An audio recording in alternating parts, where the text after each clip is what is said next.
I'll read that in, and usually there are no comments during the public hearing, but then we'll roll directly into the regularly scheduled meeting.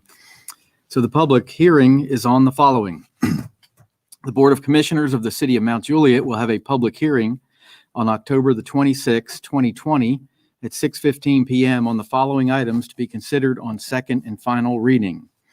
1, amend the fiscal year 2020-2021 budget for the following: expansion of the police headquarters. The second one is to rezone 1411 Old Lebanon Dirt Road, 12.91 acres from RS 40 to RS 30. Third is annex, rezone, and approve the plan of services for the Ferguson property, 799 Nonneville Road, 42.91 acres from Wilson County R1 to RS 30. And then lastly, amend Part B of the Unified Development Code, the zoning regulations, Article 8, overlay districts, minimum size of residential PUD, planned unit development districts, by adding a 20-acre minimum gross area requirement for RM8 and RM16 planned unit developments. In Section 8-2075 open space requirements, by requiring 10% improved recreational open space for RM8 and RM16 residential planned unit development projects. Anyone wishing to comment on any of those 4 items and only on one of those 4 items, you're welcome to do so now. Just come to the podium, state your name and address for the record. Okay? Okay, go ahead. Hi, my name is Andrea Miller, address 1901 Summer Lake. I'm here, and I actually have some folks also in my neighborhood here tonight for the annexation and rezoning of the Ferguson property. Kind of comments not so much related to that. I know it's second reading and the Planning Commission is 8-0 for it to go forward, but kind of just a point of reference for me. I'm a newer Wilson County resident. City Commission meeting is it's my first one attending. Currently have some health issues going on, so I may not be able to attend the upcoming ones related to this one, as it I know I've been reading the land development code, specifically the subdivision regulations, so I know more of what I'll be interested in is the planning committee. But in looking at if we can't be in attendance and we want to send in comments, are those read into record when we're here, or like if we can't be here, or kind of how is that? If you would ask for it to be read into the record, Ms. Okay. Sheila, send it to Ms. Sheila, and she will do that at whatever Okay. the appropriate meeting is. And then in kind of reading with that too, it said it would send it to the city commissioner. If you would like related that to done that, as well, just instruct that. My address is county. Unfortunately, my subdivision's half split. My side of the road's county, the other side is city. So I just want to make sure, with me being a county resident, my subdivision has the potential to be affected, that it could be kind of read into Sure. record type Yeah, thing. you're still welcome to comment. Okay. And of course, with the COVID regulations that we have now, we sometimes do these meetings virtual. We've only done it a handful of times, but it could happen again in the future. But just send those in electronically to Ms. Sheila, and she will send it to the appropriate commission. So just always, and then just ask for it to be read into record. Mhm. Cool. Thank you. All right, thank you. Anyone else wish to comment on any of those 4 items that were read into for the public hearing? Okay.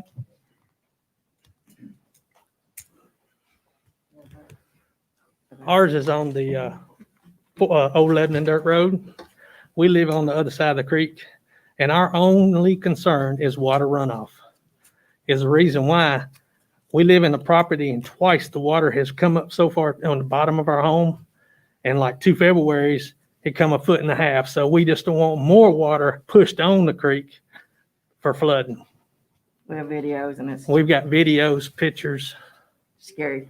All right. Very You see this young man sitting right here in front of you with the peach-colored shirt, I guess? He is the city engineer, and he is the one that's responsible Okay. for that calculation for all the drainage. And he'll be happy. That's our own concern. He'll be happy to talk with you about that. Yeah, on the water. Oh, we need your name and address for the record, please. It's William and Beth Jones, 3005 West Division Street. Thank you very much. Anyone else wish to comment during the public hearing? Okay, don't see any more, so we will close the public hearing. We will go immediately into our regularly scheduled meeting. This is Monday, October the 26th, 2020. This is the Mount Juliet Board of Commissioner meeting. We do have a quorum present. We have all 5 elected officials in attendance.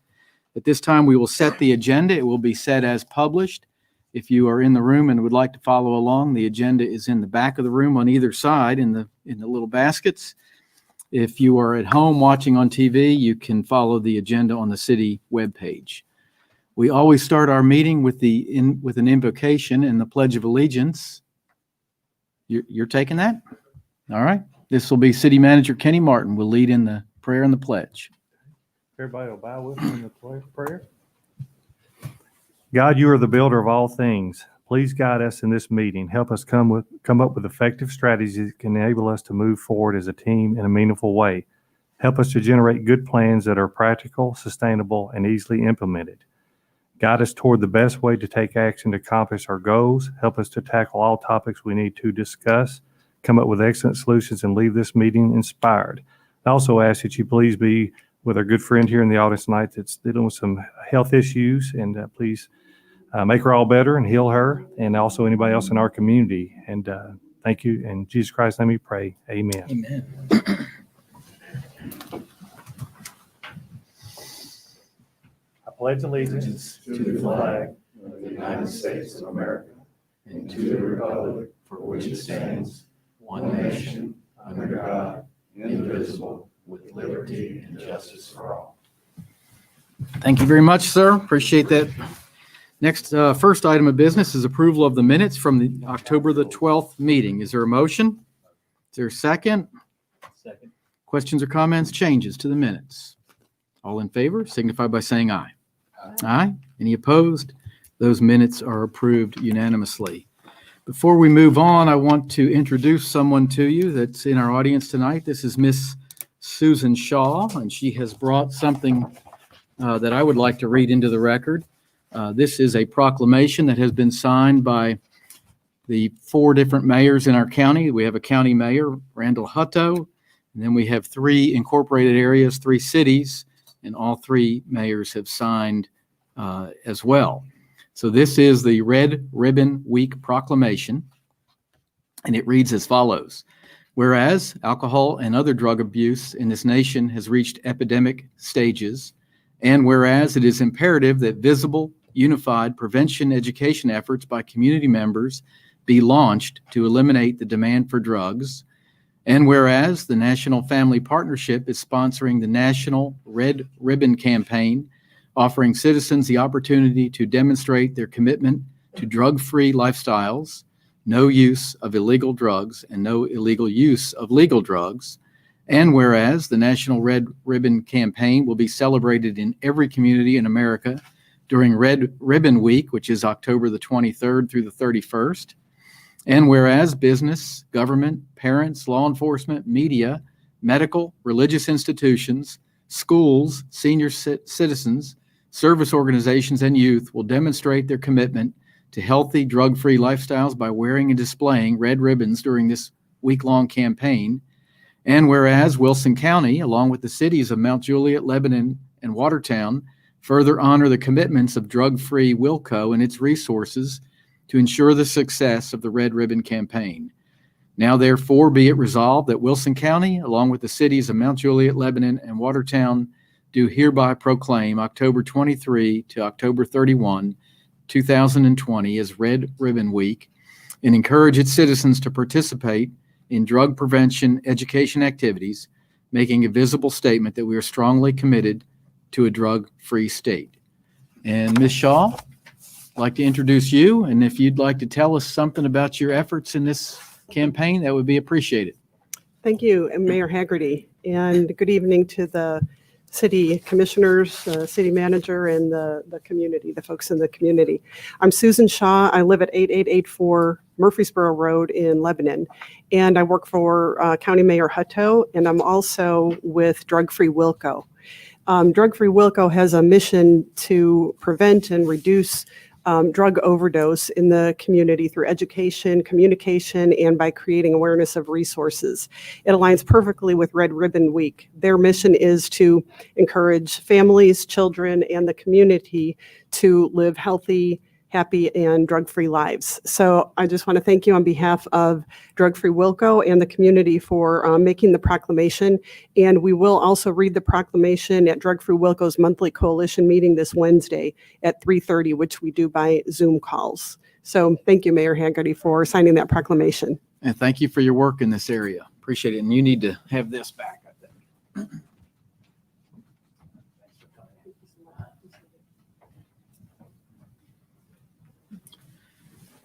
All right, our first order of business is citizen comments. Anyone wishing to address the board on any topic, please come to the podium, state your name and address for the record.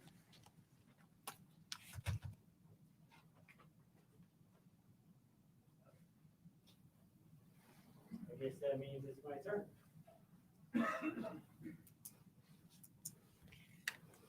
Good evening, my name is John Cody. I live at 3080 Oxford Drive in Mount Juliet.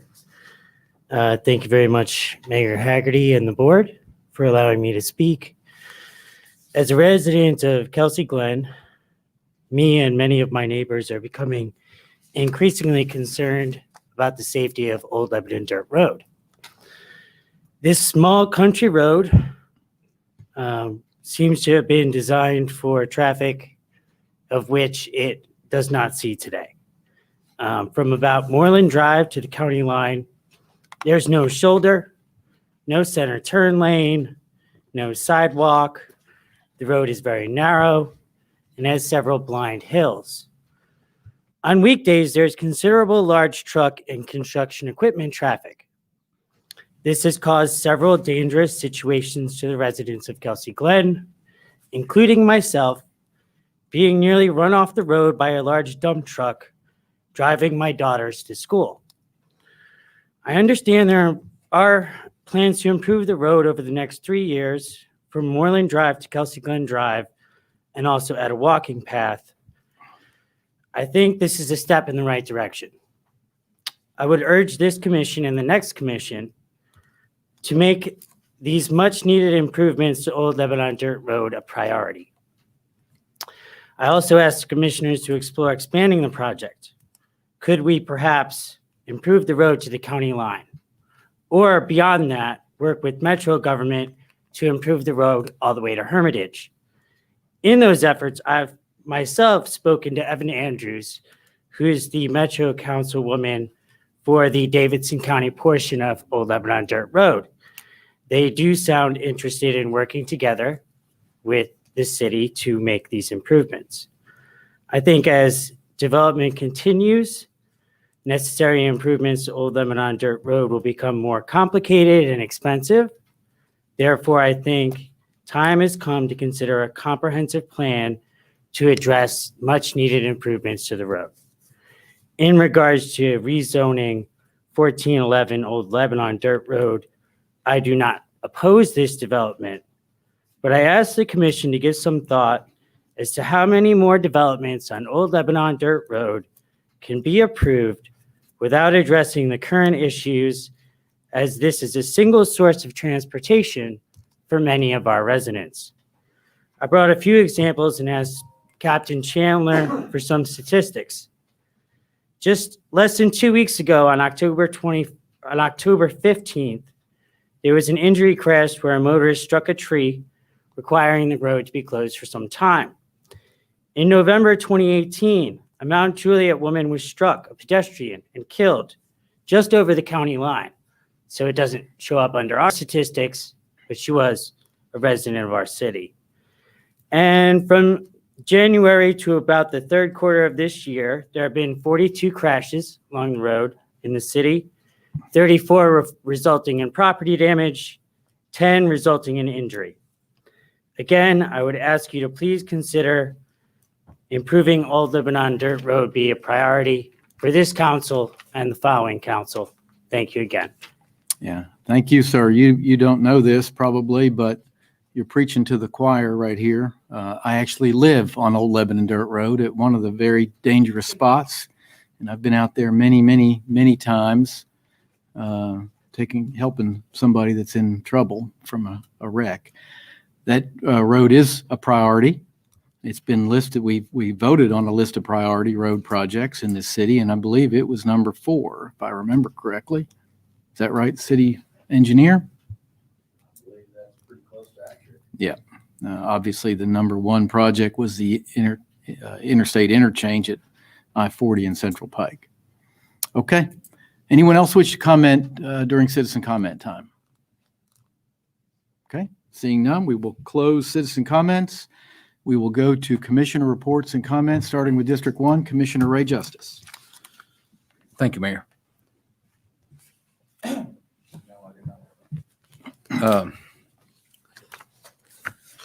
We are in an election season. For those of us that's been here before, we call it silly season, among other things. I have been fortunate enough to go through 5 of these with Mayor Ed Haggerty since the year 2000. Mayor Haggerty and I were both elected to the city commission in the year 2000, and We hadn't aged a bit. we both looked just like we did in 2000 without any changes at all. I see Michael Mullins looking out the corner of his eye at me over here.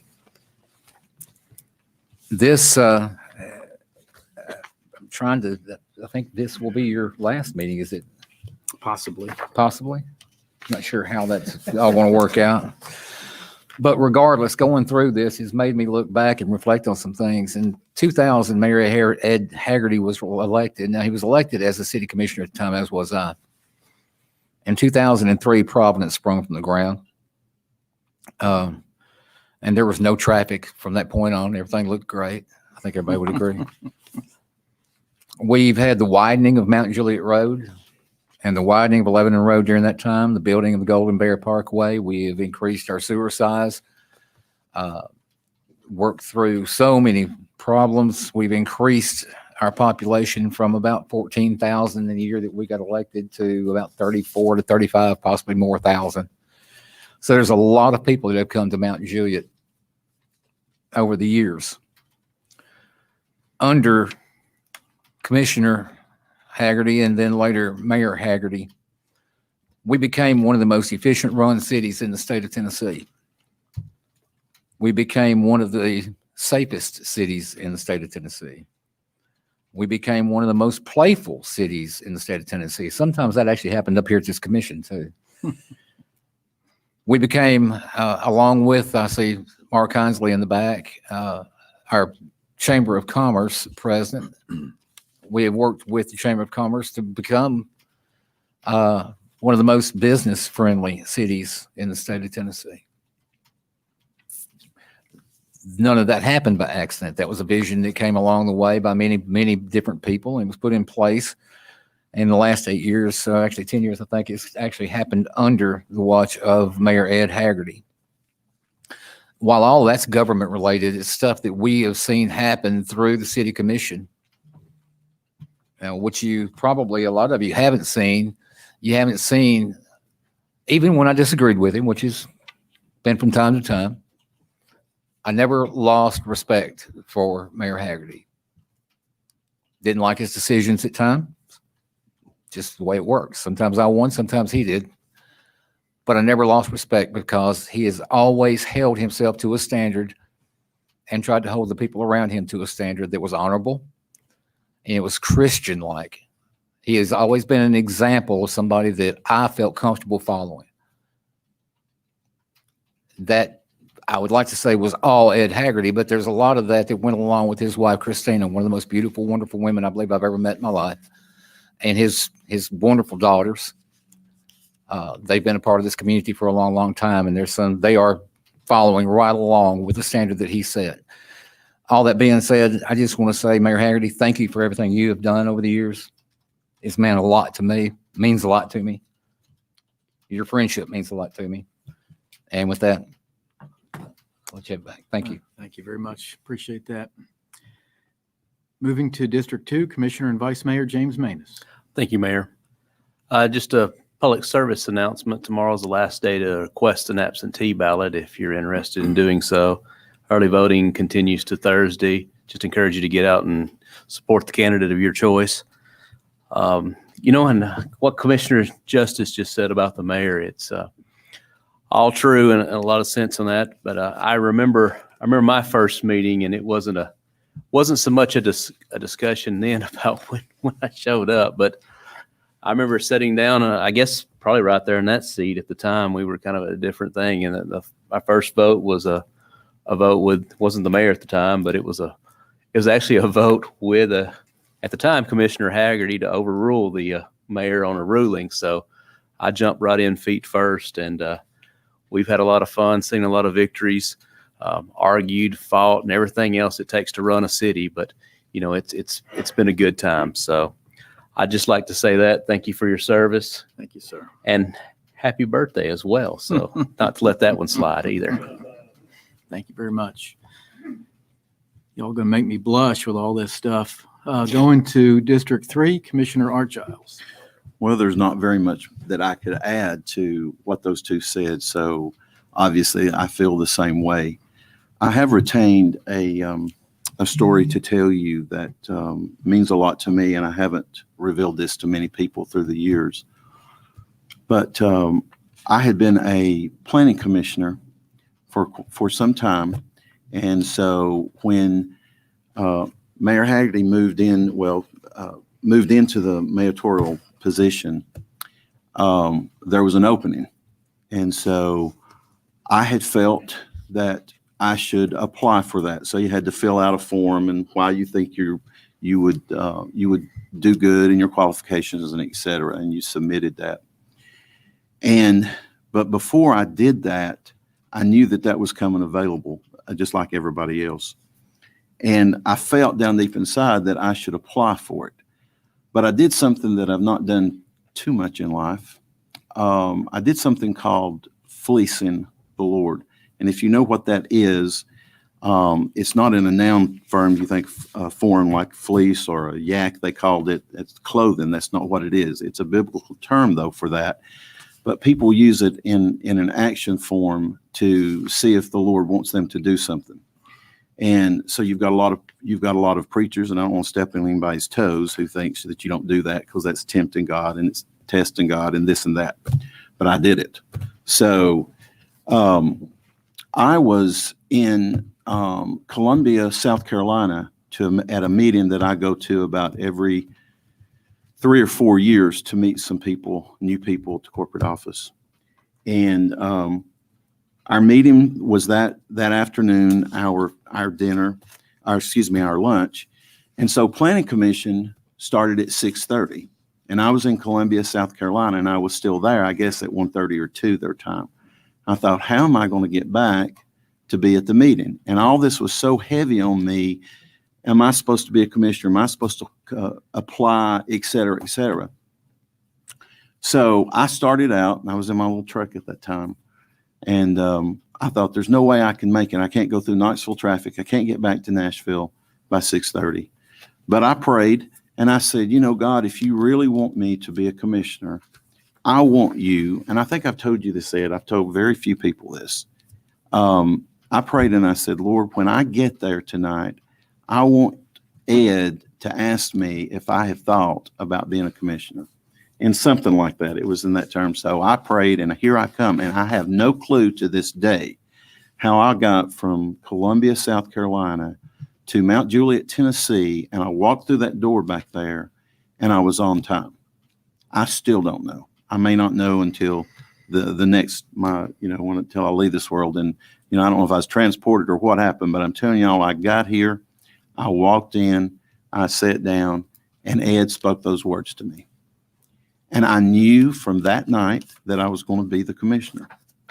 And I just really appreciated, but beyond what these guys were saying, it's all true, that he allowed God to use him to tell me something that I fleeced God for. Because when we went out there and sat that night, and we all had submitted our forms, and I wasn't the first choice, but I knew I was going to be the commissioner. So I sat in total confidence out there because I knew, because God had told me through Ed, through this fleece, that I was going to be the commissioner. And nobody knew that, I guess, except maybe my wife, Jill. So anyway, Ed, thank you for not only all the things that they said, but being a Christian and being a leader of this community. And it's been a pleasure working with you and under you here on this commission. And you will be greatly missed. Thank you very much. That concludes my comments. Thank you. Okay, going to District 4, Commissioner Jennifer Mullally. Well, first off, happy birthday. And I just want to thank you. I've been serving with you under your leadership for 14 months now. And thank you for believing in me last summer and for nominating me. If it wasn't for your nomination, I wouldn't even be here. So I want to thank you for that. And it's been a pleasure serving with you under your leadership. And I, for one, will miss you greatly. And thank you for your 20 years of service. All right, thank you very much. That was all very nice, everybody. But this was not a one-man show by any means. There's a lot of success that we've had as a city. There's five elected officials. We've got, I don't even know, 40 or 50 appointed officials in terms of a planning commissioner or a beer board member or parks board member, different folks that help. There's 180 or so city employees, and this all, everybody was on the same page. Everybody was pretty much moving in the same direction. It's not any reflection really on me. It's a reflection on that team. But we've all worked together very well. I mean, the city of Mount Juliet is in an incredible place, absolutely incredible place. We are listed as the third most family friendly. We pay a lot of attention to these different rankings, and we're the third most family friendly city in the state. We're the fifth safest city in the state. Commissioner Justice mentioned a playful city. I think 10 years in a row, we've earned that designation. We were fourth in the state as a city on the rise. We were first as the best city for millennials to move to. I don't know where that one came from. And then we were first in the state for efficiency in government. And then on the national level, we were ranked number 15 healthiest housing market in the entire nation. And we're ranked the number 22 best place to live in the United States. So it's been a big team effort. It's been a lot of folks involved in this. I would encourage the next commission to build on that. The goal is to be number one in those categories, not number 4 or 5 or 3 or whatever it is, but to build on that. And I would also say to all those board members, that the appointed members that helped so much in so many ways, that if they are, first of all, I've written them all a letter thanking them for their service, but each and every one of them deserves to stay. And I hope if the next mayor asks them to stay, I hope that they will in fact do so. I get a lot of letters. I probably should have shared them with everybody long before now, but here's a typical letter. I got this just the other day. It says, and of course it's addressed to me, but again, it's not me. It's that 200 plus people, the team that has worked together so well for so many years, but it's addressed to me. My husband and I moved to Mount Juliet just over a year ago. We had no idea how different Mount Juliet is from the rest of Middle Tennessee. We had no idea what we would find. It is so close to Nashville, yet maintains its sense of community. We have quickly made friends and fit right in. We feel safe and at home. It is an amazing place that has kept the small town feel, but has all the conveniences that we need as residents. And it goes on to thank other folks, the police force and the fire department and those things. But I get those kind of letters pretty frequently, and I wish I had shared them more over the years. There's a gavel that's up here, and not one time have I ever hit the gavel. Not one time in 10 years. The only time I have used it is when I go to talk to the elementary school kids. I take it as a prop to show them, because they want to hit the gavel. But the city has a gavel up here. I've never once hit it because, you know why? Because Mount Juliet people are the best. When I call the meeting to order, I simply speak into the microphone. I don't even say it loudly, and everybody just comes to order. I'd never have, not one time, have hit the gavel in 10 years. And if you see other other government bodies operating, you know that that's pretty special, pretty unusual. And I'll just close with this. This has been my prayer, my verse that I have adopted for the year. It's Jeremiah 29:7. And it says this: pursue the well-being of the city I sent you to. Pray to the Lord on its behalf, for when it thrives, you will thrive. That's been my prayer all year, and I believe it has been answered. And it's a bittersweet moment. I'm sad on the one hand to go, and on the other hand, there's some excitement about it too. I'm not going to retire. I know there was talk about I'm retiring. People like me don't get to retire. I have to keep working. So there's no pension here. There's no health care benefit for any of us. I never signed up for the TCRS. I could have signed up for TCRS. I just, quite frankly, didn't think that was appropriate. I did this out of a love for my city. I didn't do this for any kind of benefit that I might receive. But and if people choose to be in that, that's fine. That's an option that's available to us. But those other things aren't part of this package. This is people are doing this because they're called to do it. They're not doing it for any kind of reward. So I thank you all for all the nice comments. With that, we will go to the city manager, Kenny Martin, for his report. Mayor, would it be okay if I approach the podium? Sure. Okay.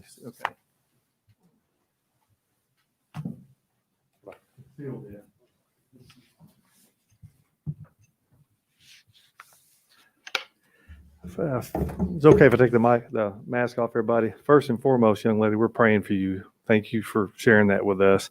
The one thing unique about this city is that I do think it's genuinely a family. We sometimes argue, we sometimes fight, we agree to disagree sometimes, but at the end of the day, that's what makes any good community a family. And it is an extended family. We care for one another. And it's odd. I will echo the comments and the sentiments of everybody that spoke. We were supposed to have a ceremony for the mayor tonight to recognize him for his 20 years of dedicated service. But with a new mask mandate, we felt like tonight wouldn't be an appropriate time. Miss Katrina felt the same way, and the mayor. So we got their blessings before we canceled the ceremony tonight. But we will be rescheduling that. And there was a couple of things that we did that we'll hold off for that. But Ms. Sheila and I had talked about this. Anybody that's ever been a judge or a mayor with the city, we've always done something special. And right after the last city commission meeting, I don't know if anybody remembers, during the meeting, we announced out loud that we would be recognizing the mayor. And he is a modest man, and he said no, vigorously said no. And we thankfully got him to agree to let us at least recognize him for his service. Not too many months ago, I sent out these little hokey notes. I'm sort of known as the modern day Mr. Rogers. And I sent out a note about servant leadership and about public service in particular, because we actually work for the citizens, regardless if you're in the county or city or whatever. And we have this philosophy that we can't change what happens in the county or the state or the country and beyond, but we can make a difference in this community. We try really, really hard every day to do that. And when we fail, it really hurts us to our core. And I know that about the mayor, and I know this about this elected body. We don't always agree, nor do I agree all the time with my wife, but I get a lot of good advice from them, and I learn a lot. In my nearly 31 years with the city, we've had a lot of mayors come and go and a lot of commissioners. And I can say I think we have a fabulous elected body. I hate to see the mayor go, but he's been a great public servant and been very conservative. I guess you could say that. So he's been a very good steward as well. So Mayor, you didn't know that this was going to happen. And it's so odd. Sheila and I were discussing, but just before this meeting tonight, if we would give anything tonight. And there was a few things we would save for later. Well, ironically, Sheila looked over at me after the commissioner started making comments, and the mayor ultimately talked about his gavel, which he's never banged on or brought a meeting into thing. So I actually took at the last meeting, I'm known to make really bad artwork. And if you look around City Hall, you'll see it, like that window over there or this piece up here with the state on it. And they put up with me, every one of them, for letting me bring this bad stuff in here. So we decided to take your gavel, and I went home and did some handiwork on it. And it doesn't have a beginning date, and it doesn't have an end date. Because anybody knows anything about a good public servant or a servant leader, it never ends. It starts at some point when you're born, and it just goes out with you throughout your entire life. So, Mayor, this doesn't have a begin date, and it doesn't have an end date. And knowing that all those kids got to touch this, it's the same broken gavel. It's got the big chip on it here. And so what we did is I took, it's so you can blame me for artwork, and we took his gavel and we attached it to this little piece of, I call it tiger wood, but the vice mayor is a craftsman. He'll know if it's really tiger wood, but it made this, and it's got the city challenge coin, and it's got the original city seal here, and it's got the gavel and, of course, a city challenge coin. And we know how many times you've explained what that meant. So this is just a prelude to many more things to come in honoring you. But I want to thank you, and I want to thank Miss Katrina and your precious kids, because just like any elected official that serves up there, they sacrifice so much for so little because they want to serve. Unlike full-time employees, that get the blessings of benefits and hourly pay rate, they only make just a small amount each month. And I know how much they care. And I really appreciate that, because not only do you believe in me, but you believe in our staff and you believe in our citizens. And I get to see you when nobody else is watching. So I know really how much you care. So this is just a small token of our appreciation as not only an elected body and staff, but from these wonderful citizens out here and those that could come tonight. And I see our Chamber of Commerce director. A lot of people didn't get the notification that we were changing the date of the ceremony, but there will be an official ceremony at an appropriate time in the future when it's safe for everybody to do so. So I want to thank everybody for what you've dealt with since March the 3rd, when the tornado struck this city, and how classy you've been and how you pulled together for your neighbors. That speaks volumes in itself about this community. So I'm going to put my mask back on. I'm going to take this to our mayor, and then I'm going to move on. So thank you guys so much for participating in our meeting tonight.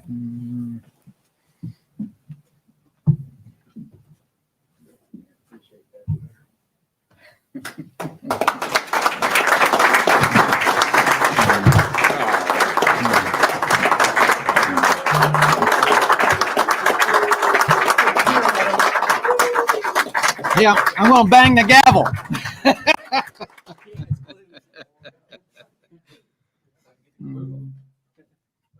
Well, thank you all very much. I was actually, when I mentioned that gavel, I was looking for it. I didn't know where it was.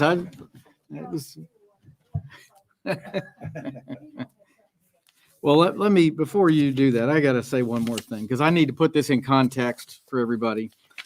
It was about 3 months ago, we had our city recognition for longevity. So different employees have been here maybe 5 years, 10 years, 20, whatever. Anyway, Kenny Martin had been here, and it was his 30th anniversary, 30 years working for the city. So it's pretty impressive. Anyway, somebody in the city, I won't name who it was, they came up to me and they said, before the event, they said, we want you to say something about Kenny Martin. Do you know what I mean? Wink, wink. And I said, yeah, I think I know what you mean. And so I got ready and we put on a full roast. I mean, we roasted there's a lot about him I got material left over. There's a lot we could roast Kenny Martin about, but that's why this is happening. It's payback. Okay. All right, Mr. Gino, City Attorney. Thank you, Mayor. And again, join in everyone else's kudos to you. It's been a pleasure working with you. Your professionalism, your transparency, and most of all, your interest in what's best for the citizens of Mount Juliet. Restores my faith in politics and in government, as it's shaken on almost a daily basis these days. Before everyone tears up too much, though, we're going to have you for one more meeting. Our city charter provides that once the elections take place, the new commissioners come in after the election. But that means that after the elections are certified, which will be on or before November 23rd, 2020, which would be our second meeting in November. So this group will still be sitting in judgment on November 9th of 2020. So our current mayor and commissioners will be sitting at the table and able to vote on anything. And that's important because after the new board comes on and is in place, new commissioners come on place, or the old commissioners, the new board is seated. Anything that has not been passed quote, falls to the floor under Robert Rules of Order. So if it's only a first reading and it hasn't been approved by the time the new city commissioners are sworn in and seated, it ceases. So you have to start all over again. Does that make sense? Okay, I thought you had advised us the opposite of that last meeting. It was, but if we don't have the election coming with the certification, I had my dates fixed. And as it is, what I said last time, it will continue over. It does continue over until the certification. Once a new board is certified, anything pending, quote, falls to the floor and is no more. Okay, all right. Thank you. Any other comments? Okay, we're going to start the business portion of our agenda. I will get all of the elected official microphones on, and we will start with item 9.1, an ordinance amending Part B of the Unified Development Code of the City of Mount Juliet, Tennessee, known as the zoning regulations. Ordinance 2001-29 adopted October the 8th, 2001, as amended by amending Article 8, Overlay Districts, Section 8-2071, minimum size of residential PUD, planned unit development districts, by adding a 20-acre minimum gross area requirement for RM8 and RM16 planned unit developments, and Section 8-2075, open space requirements, by requiring 10% improved recreational open space for RM8 and RM16 residential planned unit developments. Is there a motion? Motion? Is there a second? Second. Questions or comments from the commission? All in favor? Yes. We had talked about having a workshop on this, and I don't know that that ever happened, if I may have missed it, but the other thing that we had talked about and some of the comments that I had heard from a couple of folks around town, I agree with this on the RM16, but on the RM8, generally townhomes is what I'm talking about. I think that kind of excludes some smaller, probably more local property owners in some cases. And I don't want to do that, and I don't want to do it without having probably some sort of a conversation about it. Yes, sir. The reason that we haven't had a workshop, obviously, is because of the current state that we're in with COVID. COVID and everything, sure. We haven't felt comfortable inviting the public in for a large meeting. Right. Being that this was what I thought was your last meeting, I was trying to give a little CPR to this ordinance because I felt like it was going to die. It's very important that we pass something because we are getting an influx of calls and inquiries for large and small lots alone for multifamily. On the smaller lots, that means less amenities. And so that's why we went with it. We submitted it to the Planning Commission with 10 acres and a 20% improved open space, but you guys flipped that to the 20 and 10.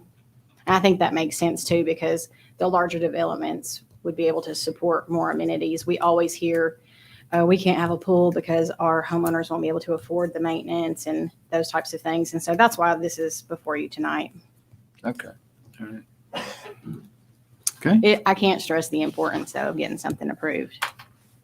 I don't disagree with the principle behind it. I really do agree with it. I do know, though, that the comment was made, and I did agree with this also, that if we, for instance, the townhome section of it, more so than the apartments. I'm not talking about apartments.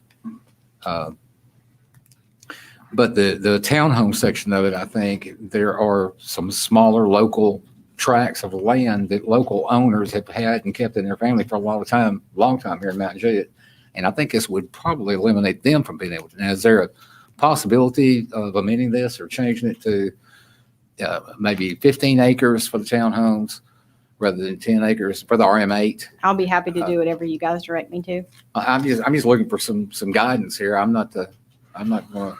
I do think one challenge you're going to have right there is an RM8 zoned property can be either apartments or townhomes or high-rise condos. 7.9 units per acre, And as long an as they hit that RM16 can also do all of those things. So I don't know that legally you can discriminate between whether it's going to be rental property or a Condo. condominium owned property. You cannot. Yeah, so I don't know how you would do that unless you created a I whole mean, there'd be- nother. There's HUD rules, I Zoning know, district. against that, but at the same time, it just seems like there ought to be some protections in place, and I don't know how we would do that.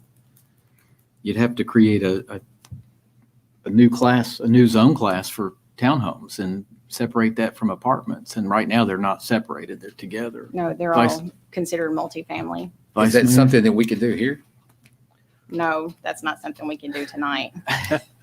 Well, I agree with Commissioner Justice in the fact that I don't think it's perfect, but I'm going to support it because I believe it is much better than what we have now.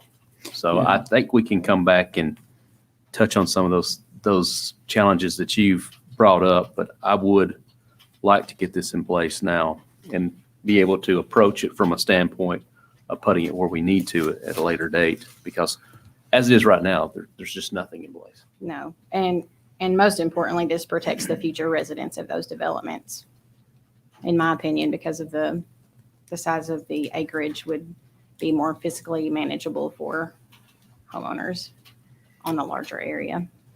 I mean, I guess I would ask you as city planner to take that up with the next board of commissioners, whether they want to create a separate classification for townhomes versus other, although that doesn't really satisfy the rental versus owner concept, which I think is where you were driving at. It is. Yeah, and that, Right. I mean, we've had calls, That's- people wanting to put townhomes on 5 acres. I mean, that, you just can't do that yeah. and be a great development. Yeah, I know of one very specific case here where there was a lady who was left some property by her mother.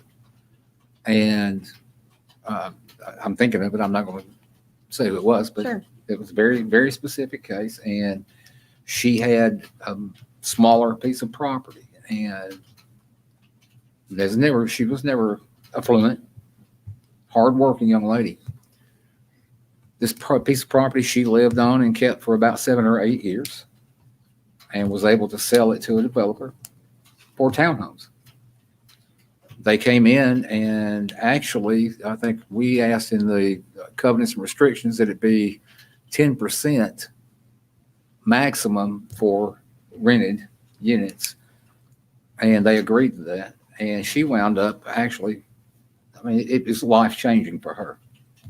There are other pieces of property in our community for people who have lived here all their lives in the same scenario. And we're taking that opportunity away from them because the property that they've got is not 20 acres. One case I know of, there's about 8 or 9 acres. In another case, it's about 14.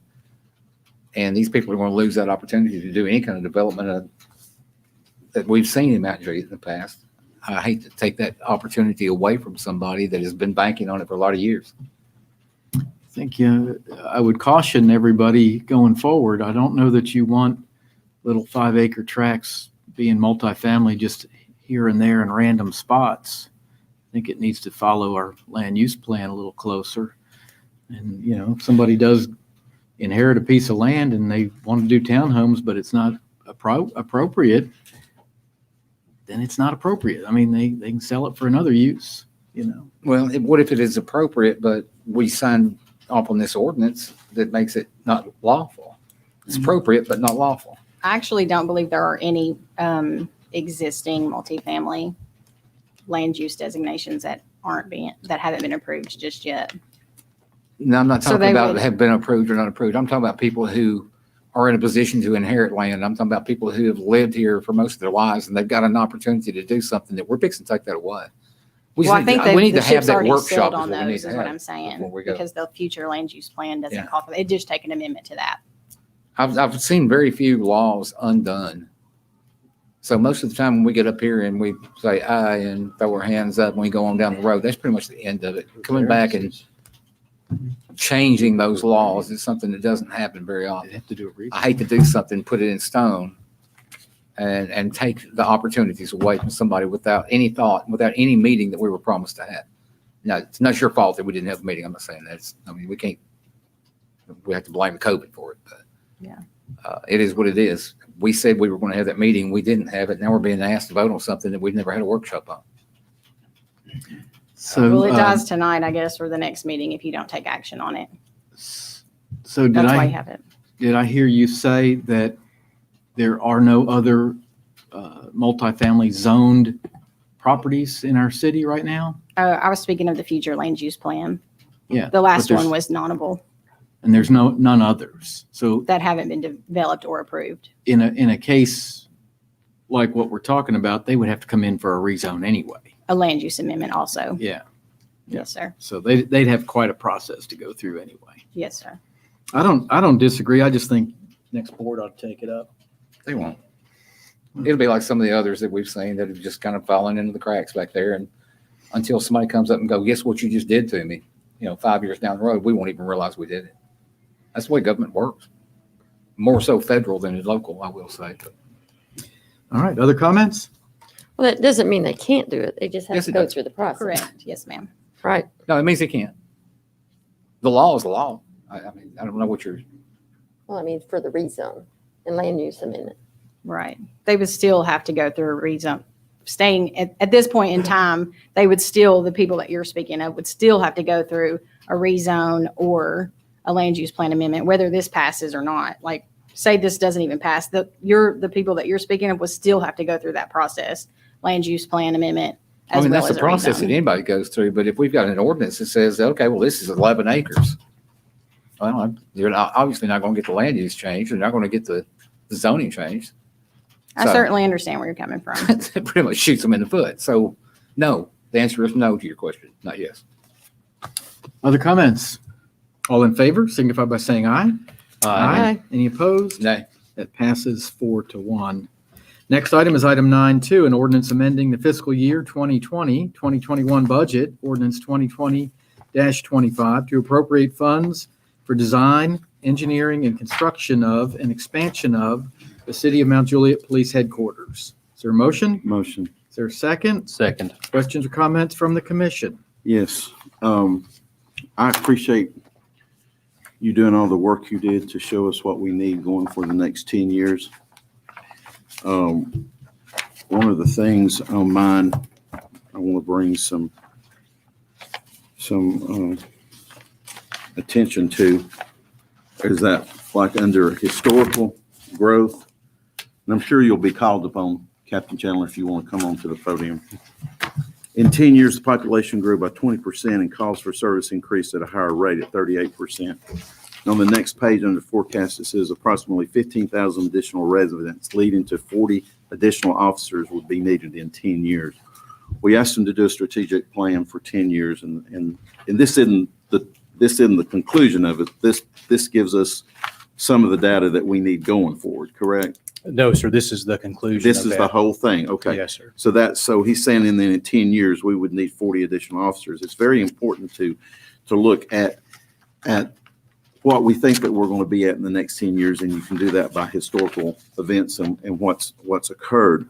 One of the things that I want to talk about, and I made this comment at the last meeting, is that we really need to look at doing the whole project now to save money for the future, and go on and plan and do it.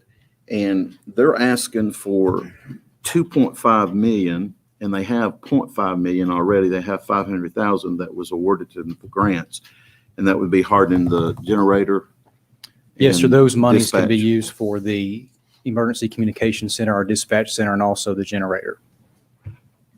So I'd like for us to actually, and if I need to make the a motion to amend this, is if I'm correct on this, they're putting the cap on 6 million, correct? Yes, sir. And they obviously need to know approximately what they're going to do, and that's for 20,000 more square feet, correct? Correct. So that they know how much it's going to cost. So if that's the case, if the math is correct, then we could amend this and ask for 3 more million, and that would give 5.5. And then, because you've got 5, That's and that correct, would take sir. care of the 6. Yes, sir. And, okay, and then the money would come out of general services, I think this is right, Sheila. I think that we looked at this, Kenny, isn't that correct? And then it would be out of, like, for the capital projects? Yes, sir. Okay. So I know Dana's not here, but you conferred with her, correct? Yes, sir. We spoke Okay. this evening as well. Okay. So tell us a little bit about this before I make that motion, Captain Chandler, the whole thing. Yes, sir. We've looked at our strategic plan. You can see the growth that we have over the next 10 years. We're adding 4 officers every year to get to where we need to grow adequately for the growth of our city with what we see in residential units that are already approved. That's 18,000 residential units that are already built. People are living in those, or it's future units. And when you compute that at 2.74 resident per residential unit, you get about 52,000 residents in 2027 in our city if they're all inhabited. I think that's a little early. We were very conservative in our forecast, and we see 40 additional officers for sure within the next 10 years. It could be more. It really could be more. It just depends on our city growth and our call for service volumes. We, as a police department, as mentioned in the growth plan, our crime rate has increased since 2014, since we moved into our current headquarters, where we added 17 additional officers. And that's growing because of what we see from Metro Nashville. Their proactive activity is down. That activity crosses over. Our Guardian Shield program is doing great work to keep a lot of that out. But we're stuck between Antioch, Hermitage, City of Lebanon, all who have much greater crime rates than us. So we as a police department need to work very hard to preserve the great community that we have to prevent crime, which takes officers. But as you look at officers, when we started our police department in 1972, we had a chief of police and 3 part-time officers. Since then, our police department has grown, but what you've also seen grown with our officers is the support staff that has grown.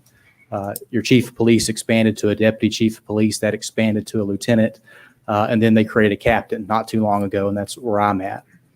But with that too, you saw your records clerks grow, your dispatchers grow. Now we get into areas of eventually needing a behavioral health unit so we can tackle mental illness a lot better than we do today. That requires support staff inside our current headquarters. You see growth related to body-worn video and the evidentiary work that has increased substantially. We work our evidence clerks right now very, very hard. There's only 2. We've added more evidence on them. Our evidence room has expanded, busting at the seams, but we've also collected a lot of digital data. Every time an officer is out there in the field working, he's collecting data on his body-worn camera. He or she is collecting data on their body-worn camera, and we get extra requests for that coming in frequently. We'll need an extra position for that as well. And that's all outlined in our growth plan. But in short, our police department's growing rapidly. Our headquarters has been great for the 7 years. Now we're at a point where we receive grant money where we need to harden our communication center and dispatch. But while we're going to start construction, we looked at how this would apply out 15 years. And we're confident that if we can get what we're asking for in the full $6 million project, that we will be comfortable for the next 15 years, considering if it goes with our current growth plan that's in place. It'll provide adequate space. Because with the administrative offices and storage areas moving out of the current structure that we're in into the new hardened structure, that opens up all that space to expand our areas where our officers need briefing rooms, their locker rooms, their workstations for supervisors that have to come into office and work every now and then. It expands out to allow additional staff, such as a future training officers that are needed for the additional staff that we're going to have on board, for the additional evidence clerks that we're going to have come in, for the additional mental health unit that we will desperately need in the coming years coming in. All those folks need a place to work. And in short, we're a growing city, a wonderful city. Our police department works very hard to keep this city safe day in and day out. And just like with any family that grows, you have to be sure that you have a house there to support that family. We are very conservative in the house that we're asking for because the majority do work out there on the street, and that's where we want them to be, is out there on the street keeping us safe. But again, there's that support staff back at the house, ensuring that everything's there for them so they can be out there on the street to do what they need to do to keep this city safe. All right. Anything? No, that's good. Thank you. Thank you. Yes, sir.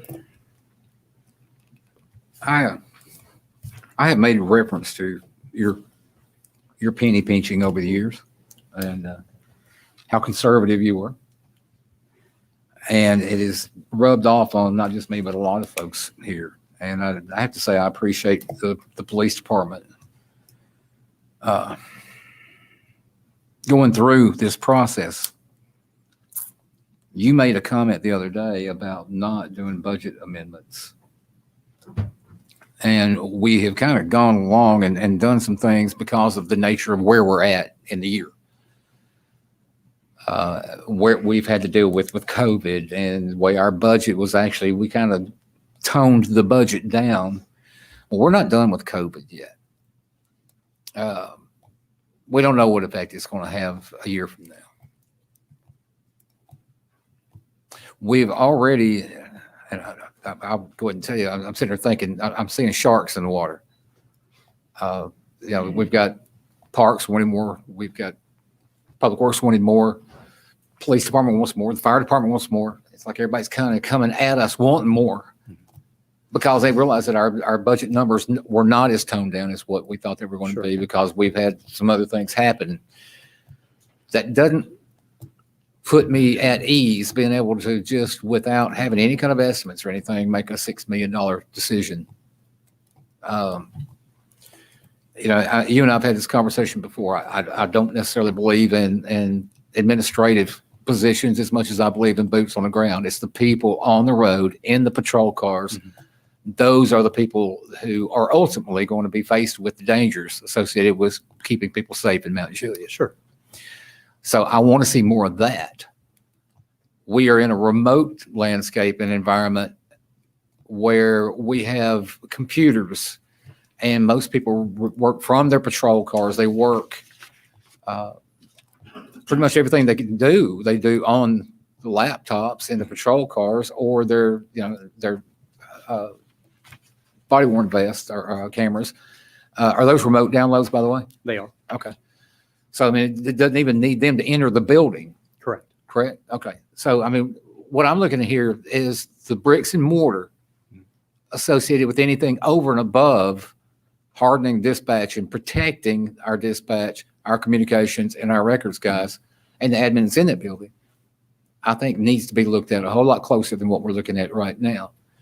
Could I speak, sir? Let me finish this. You know how I am. If you interrupt me, I'm just done for the night. So but I know we've had calls for service that have increased, and I know that we're looking at over 10 more years of having 40 additional officers. And I know at some point we're going to add command staff to that. But until we get to that point, right now, I don't know if I'm comfortable with $6 million being put into that building yet. Well, we're to that point. That we need 10, 5 more. five more. Okay, I'm sorry. No, we're to that point where we are out of space. I don't have an office right now for our dispatch supervisor. There's no space for her. Our briefing room where officers get before they are deployed to the field, they don't have space in there. They're meeting in our training room or our courtroom. We're out of locker space for our staff. We don't have any additional space for our unit supervisors that are in place. And this is a conservative thing. We're not getting anything huge out of this. I guess my question would be at this point, though, what are we getting out of it? Because, I mean, right now you're throwing a number out there, and we've already gone through. It was amazing to me with the money that we said, okay, we've got this to spend in parks. And that number was 2.3. And I think we came in with 137 properties that was asking miraculously $2.3 million. Sure. So we're putting a number out there, and ultimately what we're going to wind up doing is we're going to have a bunch of people come to us, oh, well, this is just going to cost you $5 million. Yeah. We don't need to go through that. We don't have an architect that has signed off on not one piece of this yet that I'm aware of. Well, that's the thing is what our architect needs in the presentation we provided. These numbers do come from our architect based off a needs assessment. But he hasn't given us a plan? No, sir, because we have to have the money to fund that plan for them to write this up and build it. That's a really backwards way of doing it. I mean, what we need to do is get with the architect and have a conversation with the architect. We have had those conversations, sir. Well, But we again, haven't. we have to have money for them to do that contract work in the architect design.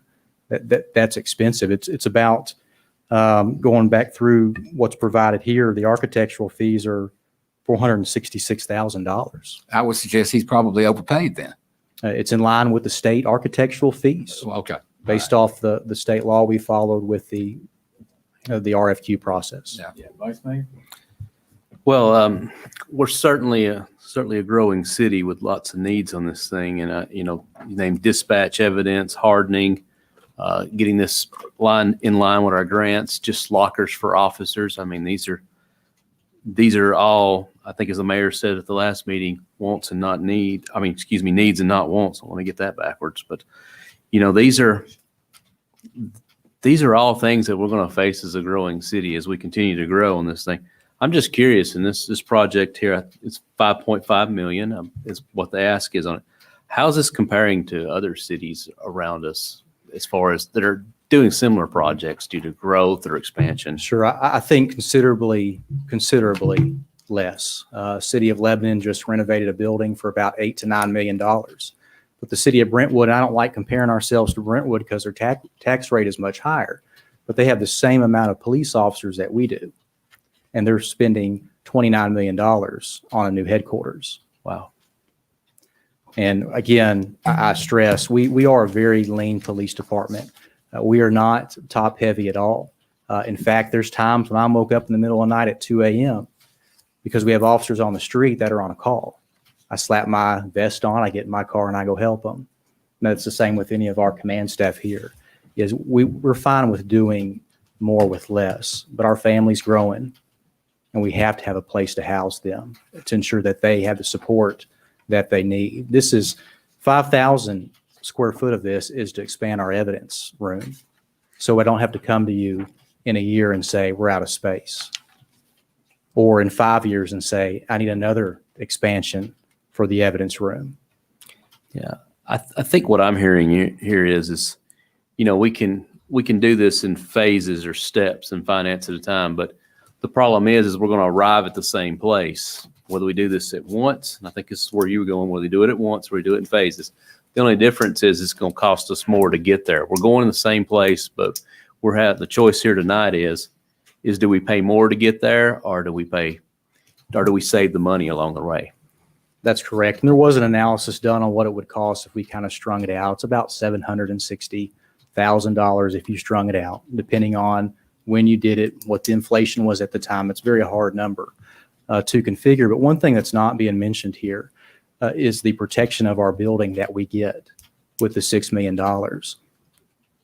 I'm very cautious about speaking of our weaknesses of that building because I don't want to educate someone on what they could do if they wanted to drive through the chief's office or take a rifle from the wood line and shoot through the metal siding. Right. So this $6 million also protects the remaining structure that we have. But we don't speak heavy on that because I don't want to educate someone who wants to do us harm. And that's possible. We had a phone call yesterday with one of our female officers where someone likely undergoing mental crisis called and talked to her on the phone for an hour, making sexually explicit comments to her for an hour while we're trying to figure out who this person was because we know this person's probably a threat to her. Now we have to put extra patrols on her home. So law enforcement today and the increasing instability that we see across the nation is we're not far from Nashville. We're next to I-40. And it's very common for people to want to harm us. Just a couple months ago, someone drove a vehicle through a police department down in Florida. They drove it through the front gates, entered part of the building. Luckily, the brick was strong enough where it just stopped halfway through. So we presented our priorities to you and our needs. We've Myself, the chief is sick. He could not be here. Our deputy chief and amongst our staff, we've met extensively on this. We started this process before.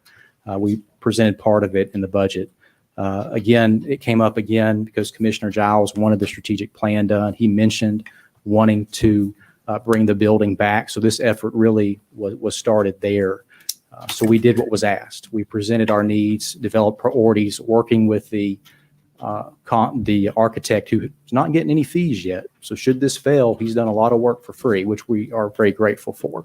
But he's done this analysis with us, and basically he's looking at the square footage and what the square footage would cost for the hardened storm-proof protection. Then looking at what the square footage cost is for the evidence expansion and the extra equipment storage area and garage area and canine kennels. And that's where that number comes from. We may likely not even get to 6 million cap. I think if we get what we need based off what we're finally able to see produced, once we get the architect renderings and then bid that out for a general contractor to submit the building cost, it may not be 6, but our 6 is a cap because I have to have a number to go to this architect to say, this is what we have available. We need to make it work within this. And then we start the cost-cutting measures to get that. Let me jump in too. I'm going to surprise my good friend, Commissioner Justice here, and I'm going to tell you that a few minutes ago, I said that we were one of the safest cities in the state, but we're not the safest. Correct. And that's been my goal Absolutely. for a long time, and I'm going to support this. I would say that this isn't spent tomorrow. No, sir, it's This not. is spread out probably over 3 budget cycles, actually. Absolutely. By the time an architect does what he does, it's 9 to 12 months, and there's 2 budget cycles right there. And then by the time we get a contractor on board and he's actually invoicing us as construction goes forward, we don't pay him day one. We pay him intermittently plus at the end. Probably going to be over 3 budget cycles. And quite frankly, we have the money. We're sitting on $28 million of cash right now.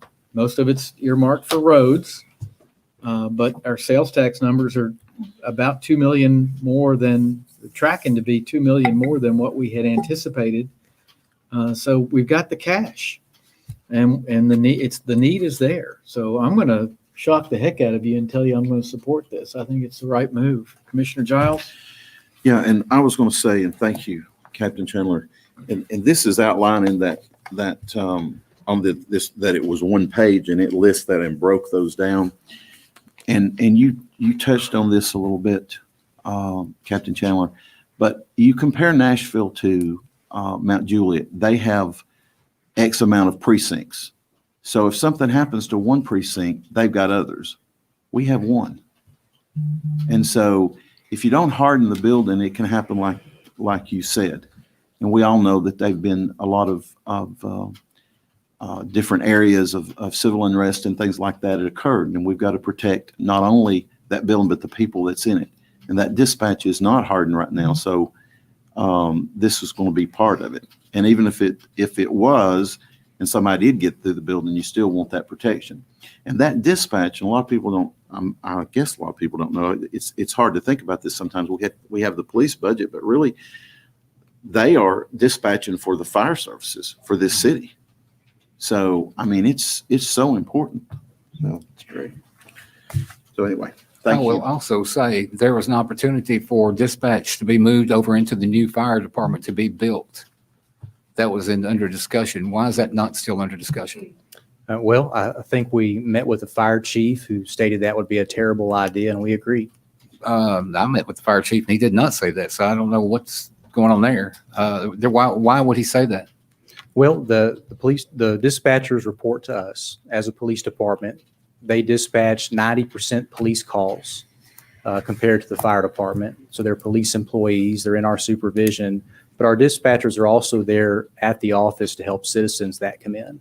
If we move them away, we would need to have additional staff to help folks that came in our lobby, whoever needed assistance. And with the fire station, you have firefighters there. really don't have people that come in the lobby, but there's people all the time walking in our lobby 24/7 that are assisted by our dispatchers. Also, Art, you were talking about Metro. They've got a center that is 911 center, and then their calls all come in through one location that is separate from any other location that is law enforcement related.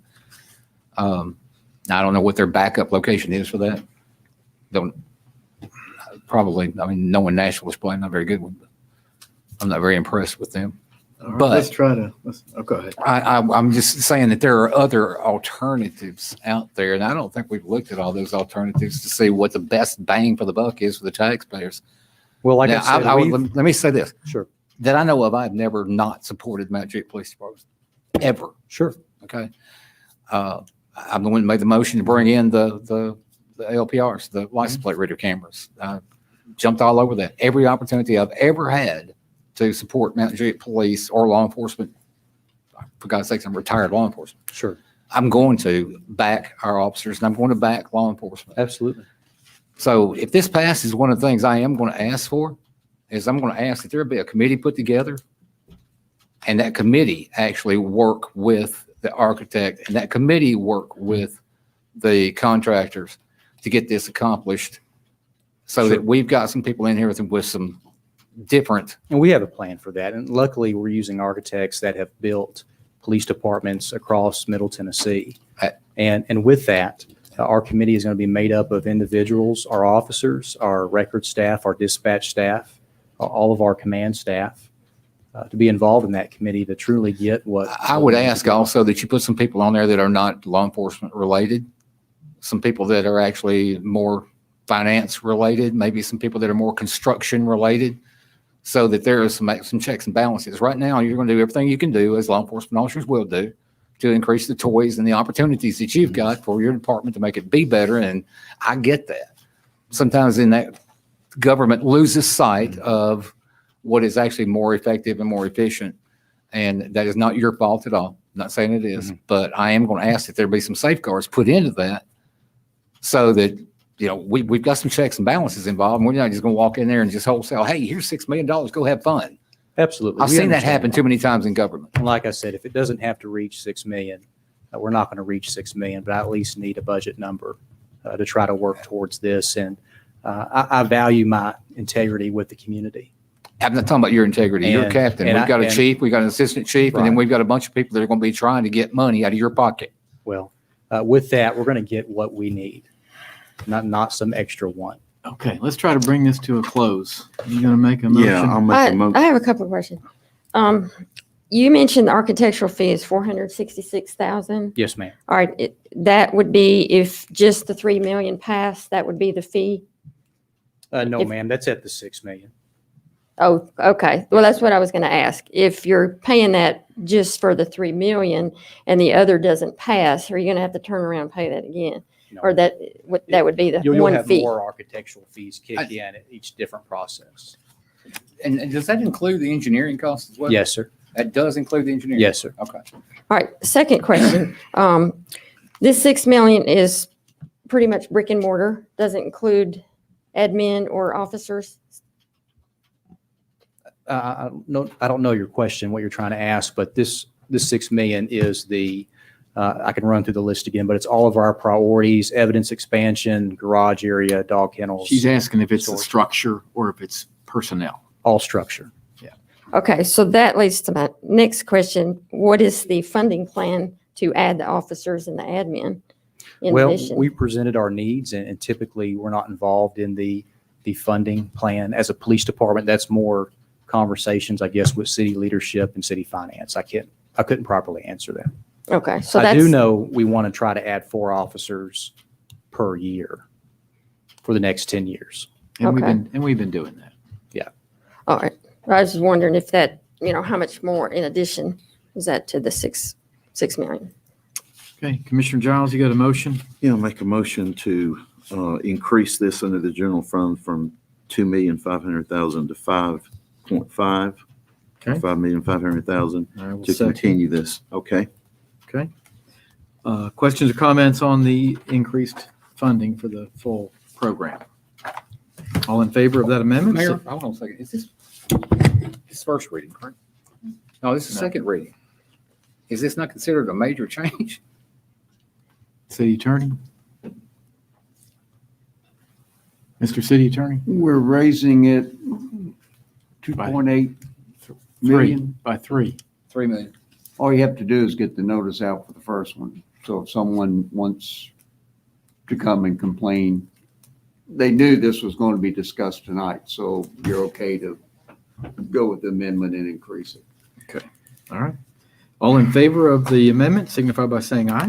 Aye. Any opposed? The amendment passes unanimously. Back on the ordinance as once amended. Any final thoughts, questions? All in favor signify by saying aye. Aye. Any opposed? Any opposed? No, that passes unanimously. All right, next item is 9.3, an ordinance to rezone property known as 1411 Old Lebanon Dirt Road, property being found at map 073, parcel 039.00, from residential RS40 to residential RS30, and being located within the city's urban growth boundary. Is there a motion? Motion. Is there a second? Second. Questions or comments from the commission? All in favor signify by saying aye. Aye. Any opposed? That passes unanimously. Next item is 9.4, an ordinance to annex into the corporate boundaries of the city of Mount Juliet approximately 42.1 acres, property known as the Ferguson property, and being found on Nonneville Road, map 050, parcel 119.00, and being located within the city's urban growth boundary. Is there a motion? I'll make the motion. Is there a second? Second. Questions or comments from the commission? All in favor signify by saying aye. Aye. Any opposed? That passes unanimously. Next item is 9.5, an ordinance to rezone property known as the Ferguson property, being found at map 50, parcel 119, from Wilson County R1 to residential RS30, and being located within the city's urban growth boundary. Is there a motion? Motion. Is there a second? Second. Questions or comments? All in favor signify by saying aye. Aye. Any opposed? That passes unanimously. Next item is item 11.1, an ordinance to amend the budget to hire additional park personnel. Is there a motion? Motion. Is there a second? Second. Questions or comments from the commission? Who's How much- representing this one? You are? How many people? It's 2 people, and since it would be for the remainder of the year, it's approximately 83,000. It's likely, Mayor and Board of Commissioners, that we wouldn't bring the second person on until after the first of the year. We had planned on asking during the budget, but as everybody knows, with March tornado, the uncertainty about the future with the economy, we took the positions out. The need was still there, but with the fact that we're doing so well from sales tax range and through the economy, that we won't ask for the 2 people. And as anybody knows, parks, they do far more than just parks and greenways and things of that nature. What are the assignments for these 2 people? Anything related to parks and also building maintenance. Although if our city facilities, for example, during the winter months when things slow down a little bit, they're doing everything from conducting maintenance inside of our facilities to building walls to painting. So those type of things, along with grass cutting. And now that we've got the greenway with all the fencing, cutting out all the underbrush, mowing around all the posts that were added in on the fence, staining, you name it. You don't need mowers now, though, do you? No, we don't need mowers as much this time of year, and that's why we're waiting until the first part of the year to hire the other.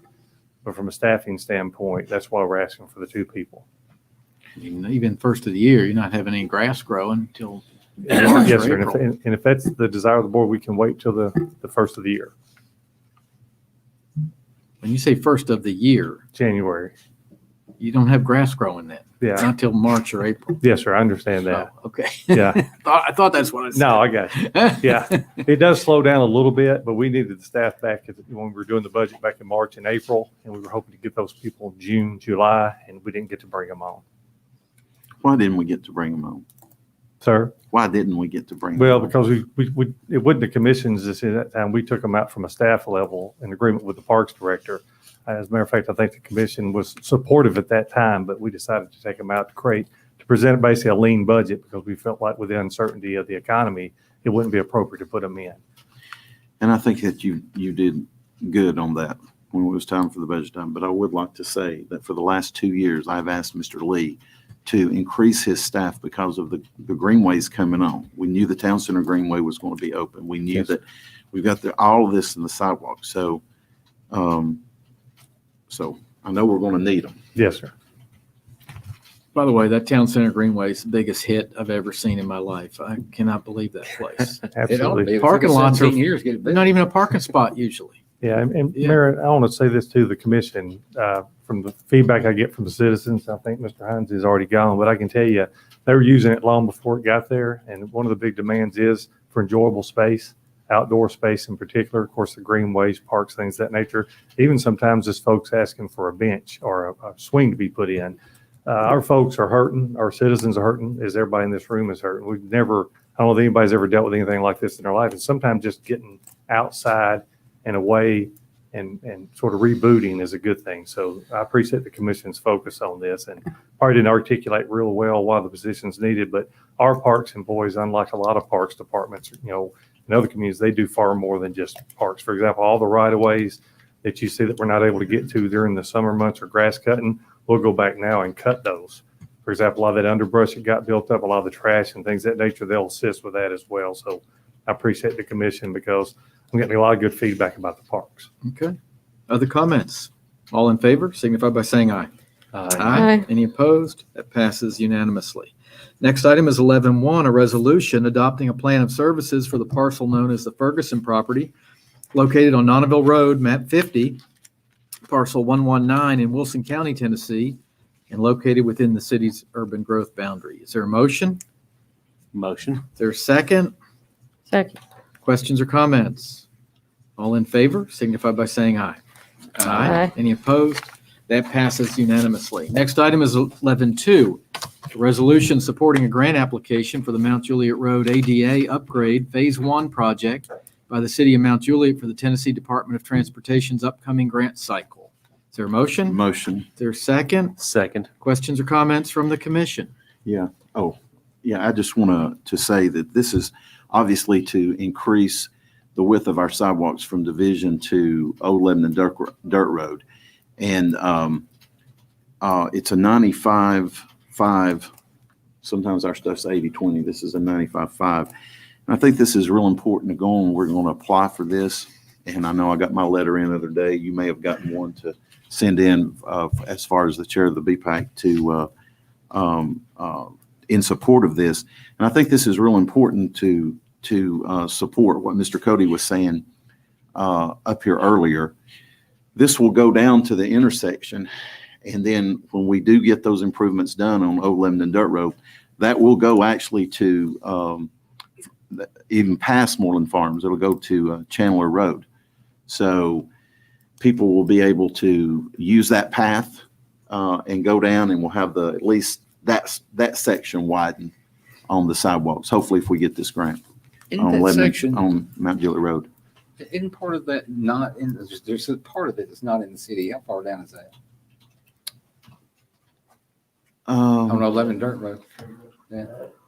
Past, basically, once you get east of Moreland Farms, basically just east of the mayor's house, it's all in the county. However, the roadway right-of-way is all in the city.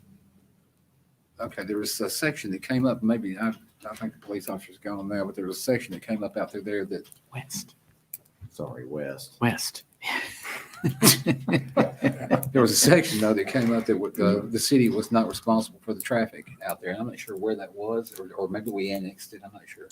I may have said east. I meant west. I think you're in the city all the way to Kelsey Glen, and then it skips all the way down until Chandler Point. Chandler Point, that's correct.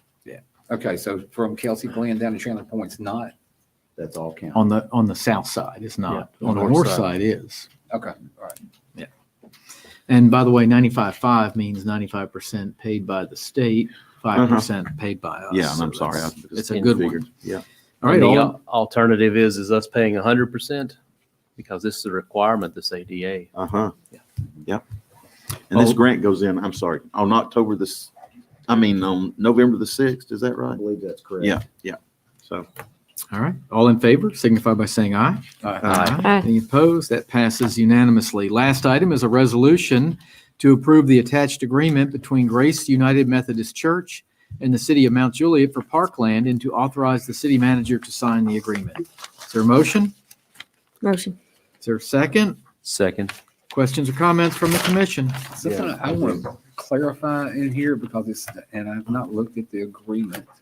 I've got some things written down. Gino, I've not gone that far in depth, but it says, I just want to make sure that we're not, this is here, for their property to be included and developed as park space in exchange for $1 a year, and the city of Mountain Juliet will mow the property, maintain the park improvements, and trim the bushes located on the church property. I want to make sure that the city of Mountain Juliet is not doing landscaping for the church. I love the church, I love the people in the church, but is there anywhere in there that says exactly what we're going to be doing or not doing? Where is that? It's the hedges on the Yeah, property. it's mainly the hedges. As a matter of fact, Mr. Lee and I met with them and explained that would be, the commission would have to decide on that. The reason we're mowing the property is because we're using the majority of it for parkland, so it'll be parkland, so we would have to maintain it. They did ask about the landscaping around the church as far as the hedges. yeah, but Ray's right on that. It just needs to be what's on that property down Yeah, there. what we're going And to that use. needs to be specifically spelled out on on the agreement. I don't want to see city workers going over there and Yeah. clipping bushes in front of the church. I mean, I think, we've had Brushgate. I don't want to go there again. I got you.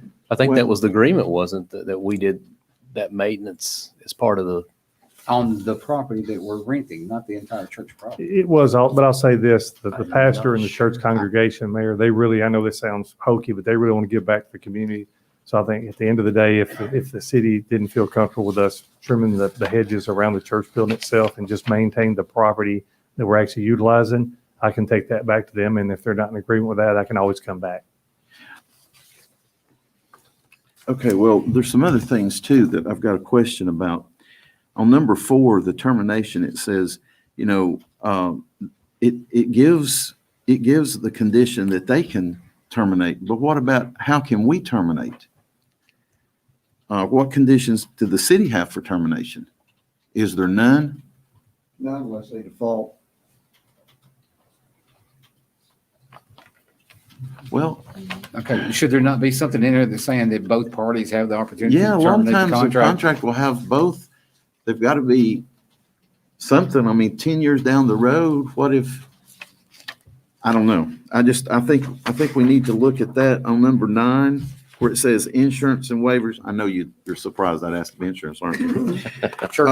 The city will obtain casualty insurance and liability insurance in the amounts required. That's the key word, required by Grace United Methodist Church, not negotiated. It says required. So if they come up and say, you have to carry $5 million of coverage, we would have to do it if we execute this. So we got to do something with that. And then at our previous meeting, somebody said something. Oh yeah, and also in here, and this is okay, I don't have a problem with it, that they have exclusive control of that on Sunday mornings from 6 to 12 or something like that. So I didn't know about that. And then at the first meeting, we had something that was brought up about naming of it. And I didn't see anything in here. I may have missed it, but I didn't see anything in here about name of it. And let me say, I'm all for this. I think this is fantastic. And I appreciate the Methodist Church allowing us to do this. And I think that the homeowners behind it in the subdivision is going to be real pleased too, because that's going to stay mowed. And that would be that whole field, because they have care custody, or they had an agreement to do that up to the line. If I'm not mistaken, the tree line, isn't that correct? And Yes. we're going to do that as well.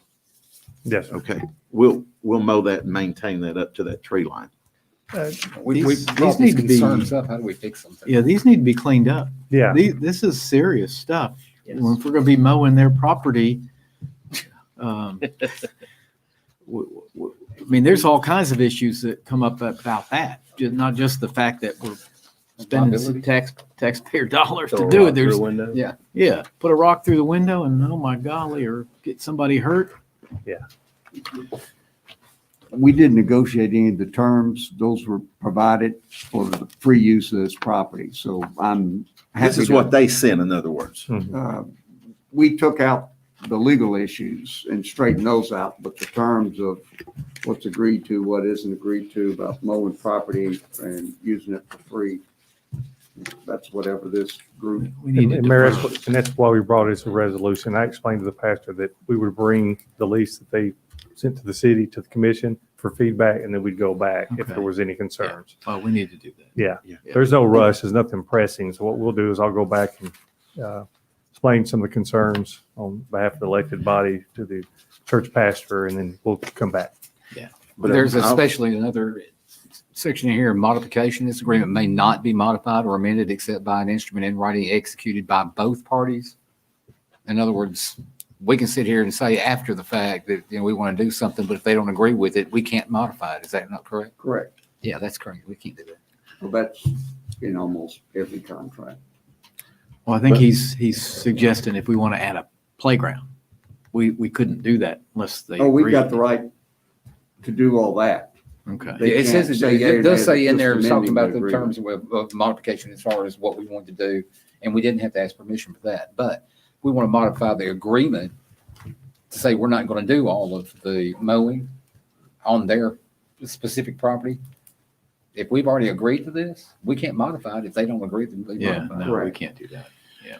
All right, we need to go ahead and defer. Yeah, but I would like to say that where this is located is really central in Mount Juliet, and it's going to add a lot of opportunity for people not to get out on Mount Juliet Road to go anywhere else. And there's no connection there like a greenway or anything like that except sidewalks. So that comes up so far. So it's really a great place to do this if you look at it, especially for any of those people. And actually anybody walking up Mount Juliet Road, you'd have to go down, I think, through the church or wherever to get on it. All right, I'll make a motion to defer one meeting. Is there a second to that? Second. Okay. All in favor of deferral, signify by saying aye. All right. Aye. Any opposed? That is deferred. And with that, we are adjourned. Thank you all very much. Amen.